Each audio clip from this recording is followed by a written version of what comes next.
Hello दोस्तों, कैसे हैं आप सब लोग। आशा करती हूँ अच्छे होंगे। हमारी आज की कहानी का नाम है अपशगुन। प्रीति की गोद भराई की रस्म थी। प्रीति के मायके से सारा परिवार आया था। प्रीति शादी के 6 साल बाद माँ बनने वाली थी।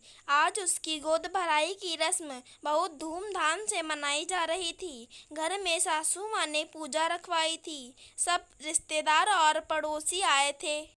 पूजा और खाने के बाद गोद भराई के समय प्रीति की माँ प्रीति की भाभी को आगे नहीं आने दे रही थी। प्रीति के छोटे देवर ने पूछा, भाभी, आपकी मम्मी आपकी भाभी को आगे क्यों नहीं आने दे रही?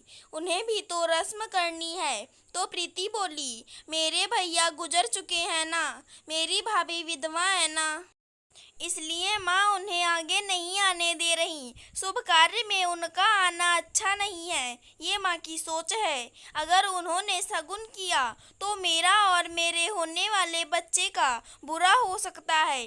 भाभी, आप भी ऐसा सोचती हैं? प्रीति के देवर ने पूछा। तो प्रीति बोली, नहीं, लेकिन माँ के आगे किसी की नहीं चलती। वो किसी की सुनती नहीं है। इतनी छोटी सी उम्र है भाभी की। शादी के 1 साल बाद भैया की एक एक्सीडेंट में मृत्यु हो गई। भाभी की तो शादी भी 18 साल में ही हो गई थी। प्रीति के देवर ने प्रीति की माँ के पास जाकर प्रीति की भाभी की तरफ इशारा करते हुए कहा, इन्हें भी बेबी शावर की रस्म करने दीजिए।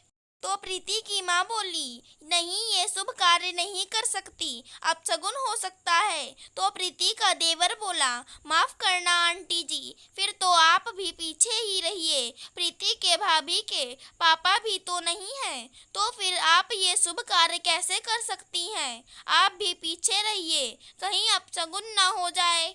बात तो एक ही है ना, कोई विधवा शगुन के काम नहीं करेगी, तो फिर आप में और इसमें फर्क क्यों? सोच अलग अलग क्यों? तो प्रीति की माँ बोली, मैं माँ हूँ।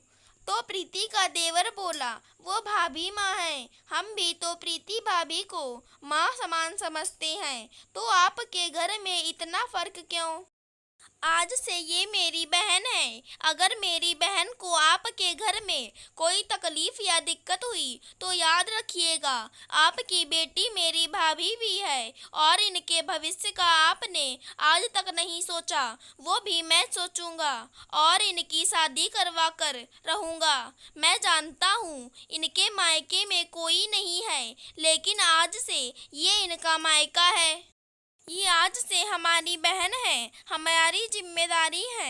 आंटी जी, इन्हें आगे ले जाइए शगुन की रस्म करवाने के लिए। प्रीति के देवर ने आगे बढ़कर प्रीति की भाभी के सिर पर आशीर्वाद का हाथ रख दिया और प्रीति की भाभी आगे बढ़कर शगुन की रस्म अदा कर रही थी। प्रीति भी बहुत खुश थी अपनी भाभी को खुश देखकर और अपने देवर को मन ही मन बहुत दुआएं दे रही थी। अगर हमारी आज की कहानी पसंद आई हो तो चैनल को सब्सक्राइब करें। धन्यवाद दोस्तों।